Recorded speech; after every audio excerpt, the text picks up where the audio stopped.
Hello students, good afternoon. Myself Bhumika Taylor from Citizen School. आज हम पढ़ेंगे lesson number 3 क्रियापदानी means introduction of verbs. Link में हमने प्रेजेंट टेंस सीख लिया था। आज हम सीखेंगे हस्त्यन भूतकाल मीन्स पास्ट टेंस लड लकार। अभी हमें ये क्वेश्चन होगा कि प्रेजेंट टेंस के अंदर लट लकार आया था और पास्ट टेंस के अंदर लड लकार आया, तो ये क्या है? तो संस्कृत में काल यानी टेंस के लिए लकार का प्रयोग होता है, जिसमें वर्तमान काल यानी कि प्रेजेंट टेंस को हम संस्कृत में लट लकार कहते हैं और हस्त्यन भूतकाल यानी पास्ट टेंस उसको हम क्या बोलेंगे? लड लकार। तो देखते हैं, चलो read the following sentences. First, ऋषि गुरुकुले अपठत।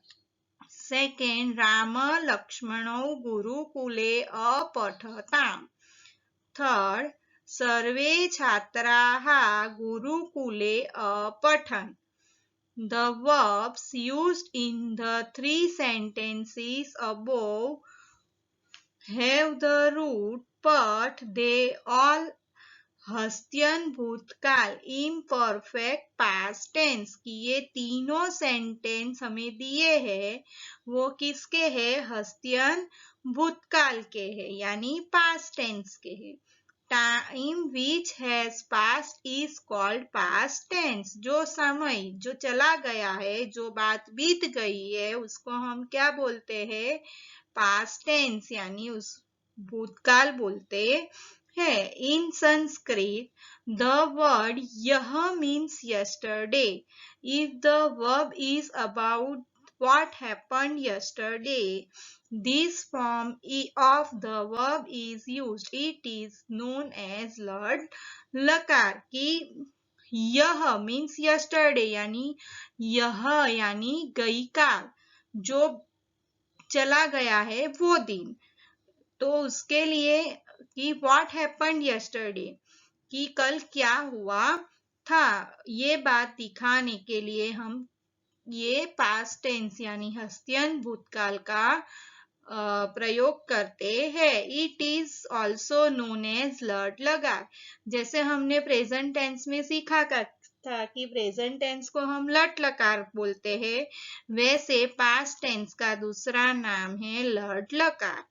In all the verbs used in Hastyan Bhutkal, remember that the prefix a is used before the root। कि हमें जब भी हस्त्यन भूतकाल के verbs बनाने हैं, उसको फ्रेम करना है, तो हमें कौन से रूल याद रखने पड़ेंगे? देखो, that the prefix a जो भी रूट है उसके आगे क्या आएगा? प्रीफिक्स अ आएगा।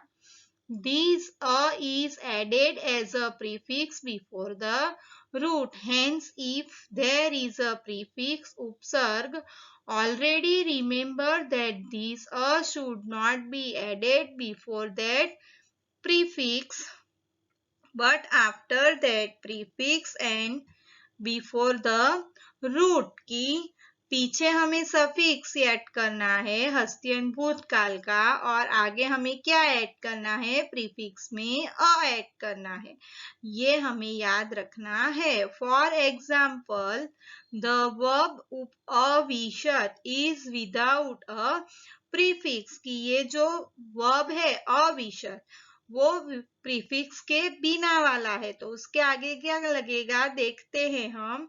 The verb from with a prefix is प्रविशत। तो यहाँ पे ऑलरेडी आगे अ है, तो यहाँ पे कौन सा प्रीफिक्स लगा? प्र। तो उसका क्या होगा? प्र प्लस अविशत यानी प्राविशत। The other point will be like the forms of present tense की बाकी के सारे फॉर्म्स कैसे है, प्रेजेंट टेंस के जैसे। Now here are the main prefix of first गण परस्मय पद एंड आत्मनेयगण are given. After that, one verb for the fourth gun in परस्मय पद and आत्मनेय पद are also given। कि यहाँ पे हमें क्या दिया गया हुआ है कि फर्स्ट गण के परस्मय पद और आत्मनेय पद के रूप दिखाए हैं और उसके बाद फोर्थ गण के परस्मय पद और आत्मनेय गण के आत्मनेय पद के रूप दिखाए हैं। चलो देखते हैं हस्त्यन भूतकाल परस्मय पद बेसिक प्रीफिक्स। और क्या होता है कि उत्तम पुरुष, फर्स्ट पर्सन, मध्यम पुरुष, अन्य पुरुष, एक वचन, द्विवचन, बहुवचन।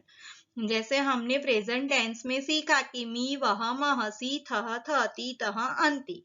वैसे ये सफिक्सिस किसके है, परस्मय पद हस्त्यन भूतकाल के। उसमें क्या है, अम, व, म, सह, तम, त, ताम, अन की।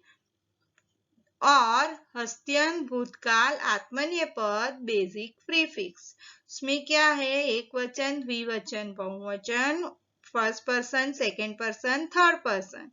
ई यानी ए, वही, मही, थास, इथाम, द्वम, त, इताम, अंत। ये ब्रैकेट में हमें विसर्ग दिया है, उसका मतलब होता है थास। As in the verb forms of present tense, in हस्त्यन भूतकाल to a plus धातु plus विकिरण प्रत्यय plus Pratyaya, all the four should be joined। कि यहाँ पे क्या क्या ज्वाइंट होगा, तो पहले तो जो अ है जो हमें प्रीफिक्स के तौर पे लगाना है। हस्त्यन भूतकाल में हमें ये याद रखना ही पड़ेगा कि जो भी वर्ब है उसके आगे हमें अ लगाना है। उसके बाद में जो वर्ब है वो विकिरण प्रत्यय यानी वो कौन से गण से बिलोंग है उसके निशानी हमने देखी थी कि जैसे फर्स्ट गण में है तो अ, फोर्थ गण में है तो य, सिक्स्थ गण में है तो अ और 10th गण में है तो अ य। ऐसे हमें याद रखना है। और प्रत्यय यानी कि यहाँ पे जो अम व म वाले प्रत्यय दिखाए हैं लास्ट में हमें वो ज्वाइन करने हैं। तो ये चारों चीज हस्त्यन भूतकाल में आएगी तभी एक वर्ब फॉर्म होगा। The forms thus made are given below। अ, पठ, अ, त। तो उसका क्या होगा, अपठत।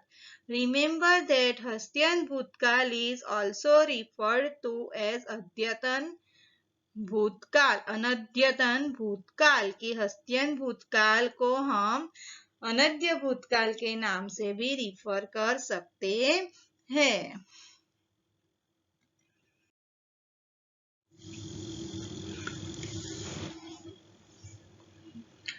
पठ, to read, to study, first गण, हस्त्यन भूतकाल परस्मय पद। अभी हमें ये पठ क्रियापद यानी वर्ब दिया हुआ है तो उसका परस्मय पद में फॉर्म्स बनाने हैं। तो चलो देखते हैं कैसे होता है।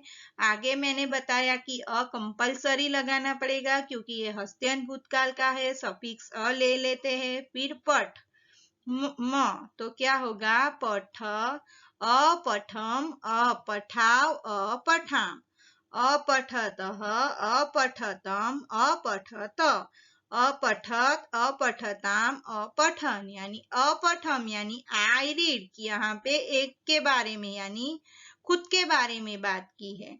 देन अपठाव यानी वी बोथ रीड की हम दोनों पढ़ रहे हैं। एंड अपठाम यानी वी ऑल रीड की हम सब यहाँ पे पढ़ रहे हैं। अपठतः यू रीड यानी कि आप अकेले पढ़ रहे हो। अपठतम यानी यू बोथ रीड यानी आप दोनों पढ़ रहे हो।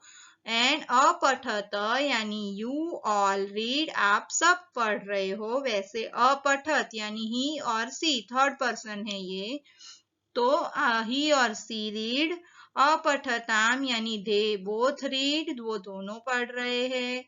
अपठन यानी दे ऑल आर रीड, की वो सब लोग पढ़ रहे हैं। वैसे आगे देखते हैं।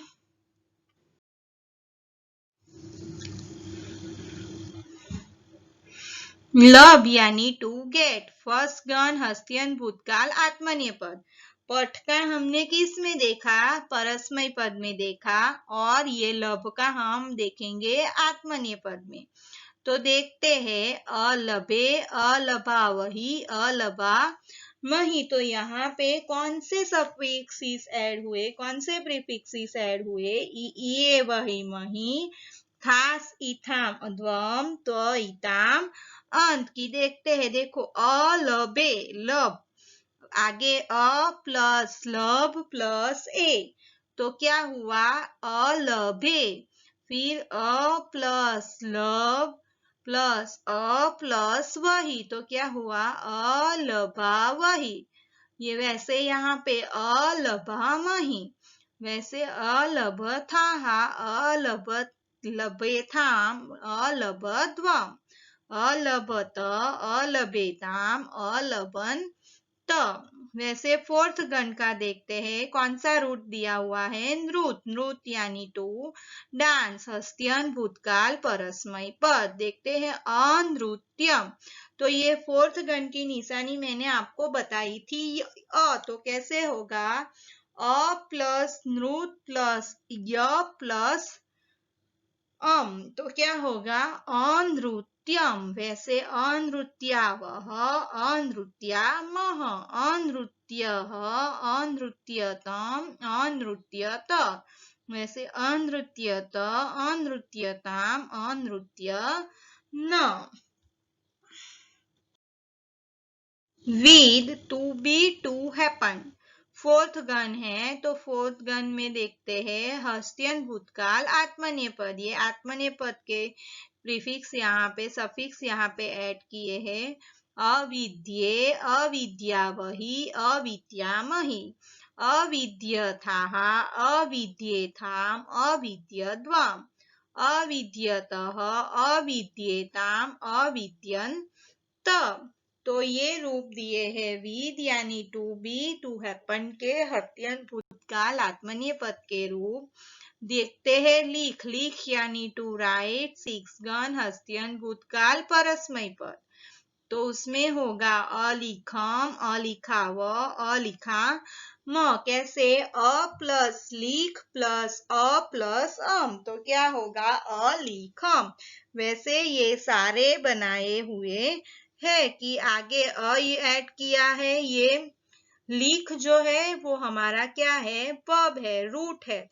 तो ये रूट के पहले ये अ ऐड किया हुआ है, और ये आगे जो है वो सफिक्सेस ऐड किए हुए है। तो अलिखम अलिखाव अलिखाम अलिखह अलिखतम अलिखत अलिखत अलिखिताम अलिख न। तो आपको अगर ऐसे जो भी रूप बनाने हैं, जो भी क्रियापद का हस्त्यन भूतकाल का रूप बनाना है, चाहे वर्तमान का बनाना है, चाहे भविष्य काल का बनाना है, तो आपको दोनों पद यानी कि परस्मय पद और आत्मनेय पद दोनों का आपको सफिक्सेस याद रखने पड़ेंगे।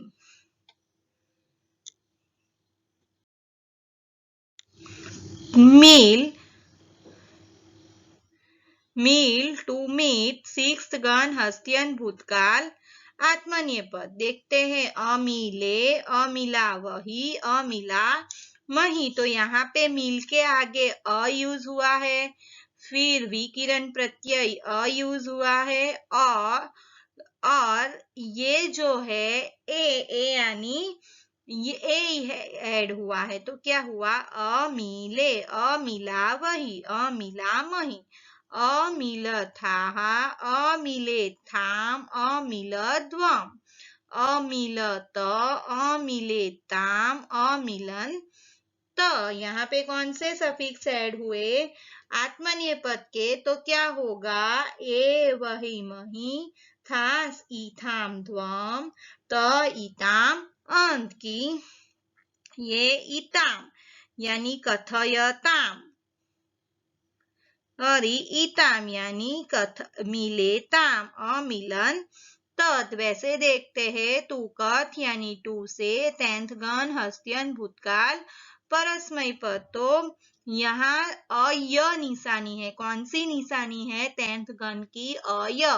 तो क्या होगा आगे अ प्लस कथ प्लस अय प्लस तो क्या होगा अकथयम, अकथयाव, अकथयाम, अकथयः, अकथयतम, अकथयत, अकथयत, अकथयताम, अकथयन। तो ये हुए परस्मय पद के टेंथ गण कथ के रूप।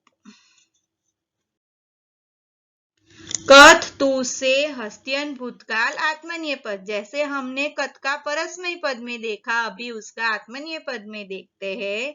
तो क्या होगा अकथये, अकथयावहि, अकथयामहि, अकथयथाः, अकथयेथाम, अकथयध्वम्, अकथयत, अकथयेताम, अकथयन्त।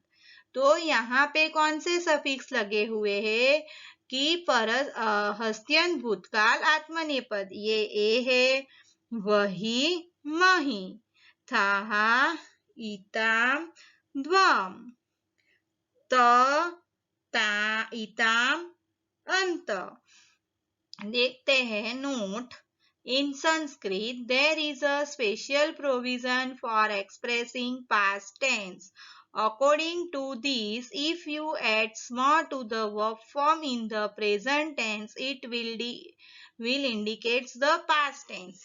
कि यहाँ पे पास्ट टेंस को एक्सप्रेस करने के लिए स्पेशली भी कुछ चीजें दी हुई है, कि जैसे प्रेजेंट टेंस के का जो वर्ब है उसके साथ हम स्म ऐड करेंगे पीछे, तो ये क्या इंडिकेट कर सकता है? पास्ट टेंस की। ये कौन सा टेंस बताएगा हमें? Past tense. फॉर एग्जाम्पल देखते हैं। Read the following sentences. पशु घासम खादती, द एनिमल ईट्स ग्रास। ये जो सेंटेंस है ती आया, तो ये प्रेजेंट टेंस का सेंटेंस है, उसमें ही पीछे यहाँ पे स्म लगा है। देखो पशु घासम खादती स्म, तो ये क्या हुआ? द एनिमल एट ग्रास, तो ये स्म आया। प्रेजेंट टेंस के सेंटेंस में लास्ट में हमने स्म ऐड किया, तो वो कौन से टेंस में हो गया? सेंटेंस पास्ट टेंस में।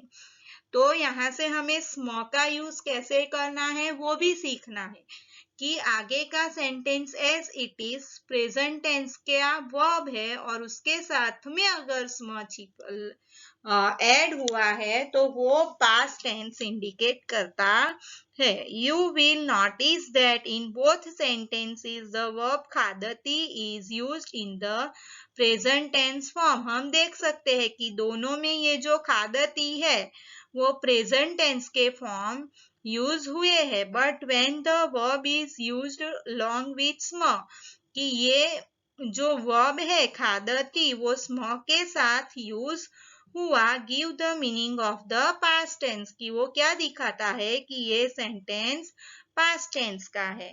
And so if you wish, instead of saying व्यासः कथाम अकथयत, you can even construct the sentence yes, व्यासः कथाम कथयति स्म। कि देखो यहाँ पे हमें एग्जाम्पल दिया है कि पहले ये बताया है व्यासः कथाम अकथयत, तो ये अकथयत जो है वो हस्त्यन भूतकाल का है, क्योंकि आगे अ है और पीछे हस्त्यन भूतकाल का सफिक्स है, लेकिन वही हम स्म का यूज करके बनाएंगे तो कैसे बनेगा? व्यासः कथाम कथयति स्म, कि ये कथयति प्रेजेंट टेंस का हो गया और उसके साथ में हमने स्म ऐड कर दिया, तो ये क्या हो जाएगा? Past tense. In the same way instead of मुनिहि भाषते स्म, यू कैन से मुनिहि अभाषत। भी यहाँ पे हमें उल्टा दिखाया है कि पहले स्म का यूज दिखाया है और बाद में हस्त्यन भूतकाल का रूप दिखाया है, तो क्या हुआ? भाषते, भाषते यानी बोलना, कि मुनि ही बोल रहे हैं, तो यहाँ पे क्या है? मुनि बोल रहे थे। You should remember that the same arrangement can be done with all verbs. ऐसे ही जैसे भाषत में आया, कथयति में आया, वैसे हम सारे जो भी क्रियापद है उसमें ऐसे हम सेट कर सकते हैं। यानी प्रेजेंट टेंस का सेम और पीछे स्मॉल लगा देंगे तो क्या हो जाएगा, वो ही सेंटेंस पास्ट टेंस में कन्वर्ट हो जाएगा। तो ये रहे हमारे हस्त्यन भूतकाल परस्मय पद और आत्मनीय पद के रूप के सफिक्स, और वो सफिक्स को रूट में यानी वर्ब में कैसे हमें यूज करना है, कैसे ऐड करना है, वो हमने अभी सीख लिया। वैसे नेक्स्ट लिंक में हम सीखेंगे भविष्यकाल। Thank you.